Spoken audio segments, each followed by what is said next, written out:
Channel Zero is back, and as usual, no one's talking about it. What a shame. When is this show going to get the attention that it deserves? It is the best horror show on television. For those of you who are coming just to say, hey, is this a good episode? Yay or nay? Absolutely. Yay, yay, yay. This episode was fantastic. Now, for those of you who don't even know what Channel Zero is, it is an anthology series on sci-fi. Each season is a contained story, much like American Horror Story.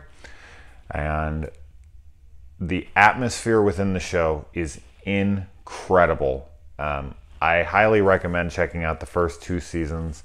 The first season is the best horror show on television ever, in my opinion. And season 2, even though it disappointed me a little bit, just because I felt like the story was directionless, I don't think that they knew where they were heading with it. I still had a really, really good time with it and do recommend the hell out of it. Now, I'm going to get into a spoiler discussion about the episode, but as I said, if you haven't for some reason, which it seems like most people haven't, watch it, and when you love it, promote it. Tell your friends to watch it. This show needs more attention. It is so great, guys. Seriously, if you haven't seen this show, please watch it. I couldn't recommend a horror television series more. Period. So, all right, for those of you who have watched the first episode of Butcher's Block, let's get into it. Now, this starts with an urban legend, which this show is based off of creepypastas, which is basically a, urban legend online. So it fit really well.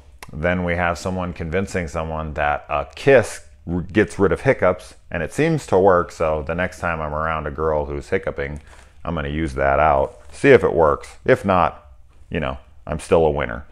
I love that the guy runs off. Like, I like the little role reversal. It kind of reminded me a little bit of the relationship in Friday the 13th Part 2 between that guy and the girl, and she is pushing him to go over to Camp Crystal Lake, and he's just like, but I don't want to.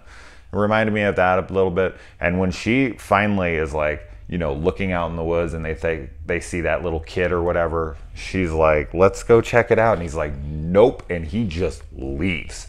He's just like, I've said no enough. You're not listening. I don't want to die. Goodbye. And he just takes off. He doesn't look back. He's not calling for her. It's funny to me. He's just like, nope. And I think that's what I really love about this show, is that there's a lot of realistic reactions to things within the show. It's not just characters making stupid decisions. And another thing that I love about this show is that it's not pretty. It's not glamorous. It's not colorful and glossy like an American Horror Story or something. People look natural. Elements look natural. The show is drained of color. It's very drab and, dreary. No actors have any makeup on. Their hair is not done. And that adds to the realism of the show, and it adds to the dark tone within the show as well. And I just really, really enjoy that about the show. And another thing that I really am loving about this season, in addition to the creepiness and the atmosphere and whatnot, is the real life horrors that are on display within the episode. Not just the supernatural or, the things that we don't see in everyday life. There are lots of things within this that we see in everyday life that are the true horrors of life, like drug addiction and losing your mind and losing control of yourself and losing your children and abusive parents and having to be a social worker that goes into these awful situations and sees these broken down homes and towns that have dried up and there's houses that are vacant and the streets are and the park is a war zone where everyone doesn't want to go at night, like Central Park or something. And mental illness. There's just so much other horror within the episode, stuff that you deal with on an everyday basis that makes you uncomfortable. So they're not only attacking you from a place that you know, but they're also attacking you from an unknown place as well. So I think that really adds to it. This episode, they actually said fuck a few times, which I don't remember if the last couple seasons were able to full on cuss like that. Is it necessary? No, but it adds to the realism to me. Like when certain things are happening, like especially super scary things, I'm sorry, people are going to cuss. And it's very apparent when things have to be censored for television. And I always like when characters are able to just be themselves and be realistic in situations. So I like cussing. Sue me. And then when the social worker goes into the house and she's talking to the mom, the kid got bit by the dog possibly, we get the first glimpse of what I'm guessing is the thing in that red robe, because we see him at the end. He pulls down the hood and he looks like Jason from the end of Friday the 13th.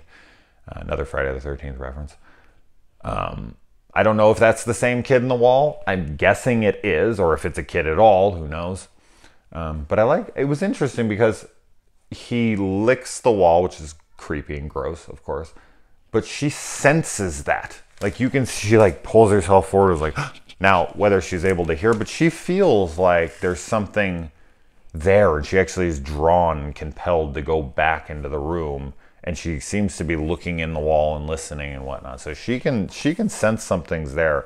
I don't know if that's just, as I said, because she could hear something, or she could just feel like, eyes are on the back of her head, or someone's watching me kind of thing, or if she's got more of a connection to this than we know. But I thought that was, something to look at. And when she's in the room and then the guy comes in, they're looking in the wall, that little creepy hole in the wall. I don't know why that was effective to me. Just the look of the hole in the wall was just eerie. Then the door closes. They hear a scream only from the mom, not the kid. And then once they come out, she's gone and her cigarette's still just laying there. And it's like someone just picked them up and they vanished. Like they're not outside, they're nowhere. They didn't hear like a car pull away. They didn't hear a struggle. They didn't hear like doors slamming around. Nothing. Like they just heard one scream from the mom only, and then nothing. Terrifying. I'm sorry. If I was in that situation, I'd be like, yeah, we're out of here. I'd probably go look for the kid though, but man, wow, that would be just scary as all hell. Good luck explaining that to the cops. Then we get Rutger Hauer, which, oh my God, The Hitcher is one of my very favorites ever. So to see Rutger Hauer back, he looks old, but he'll be amazing, I have no doubt. We don't get a ton of him here, except for that we find out that he is 130 years old, so he's, somehow able to live past whatever. So I don't know if he's a ghost or we'll see what happens with that. The look of the stairway in the middle of the forest is just great visual imagery. There's something about that shot that just looks fantastic. I am so curious to get to the top of that door. Whoever has the balls to finally get up there and walk through that thing, I don't know. And then we get a glimpse of this skinless creature thing. Now, at first glance, I felt like it looked like a bad, skinless skin suit for a person to wear. But then the more I looked at it and the more I was paying attention to the story, about like Peach's meat packing factory or whatever, it kind of looked like cow meat that had been all bunched together to make a humanoid looking figure. And it had like some weird thing coming out of the front of its head. I don't know if that was like, because that guy talked about how somebody worked with cow tongues, that guy in the opening. I don't know if that was like a cow tongue coming out of the front of his head, like a freaking unicorn or something. But it was interesting. I didn't really get a great look at the whole thing. Like, I was just kind of like, whoa, what the fuck is this? But yeah, anybody like on that? Didn't that look like, a bunch of beef kind of just made together into a man? I don't know. With the packing planet, I'm guessing that's probably where they're going with that. But yeah, and then we get left off from there. I really like the actresses they've got here for playing the sisters. The landlady, that chick with the scissors, who's like cutting her hands and trying to help. It's like, she's fine as long as she doesn't get a pair of scissors. It's like, that chick should be in a mental institution. What the fuck? God, I'm so curious to see where this heads. What a fantastic opening. So intriguing. Loved it, loved it. For those of you who watched it, I hope you're, at this point, if you're still watching, you have seen it. Please let me know what you thought below, and I can't wait for next week. All right, guys.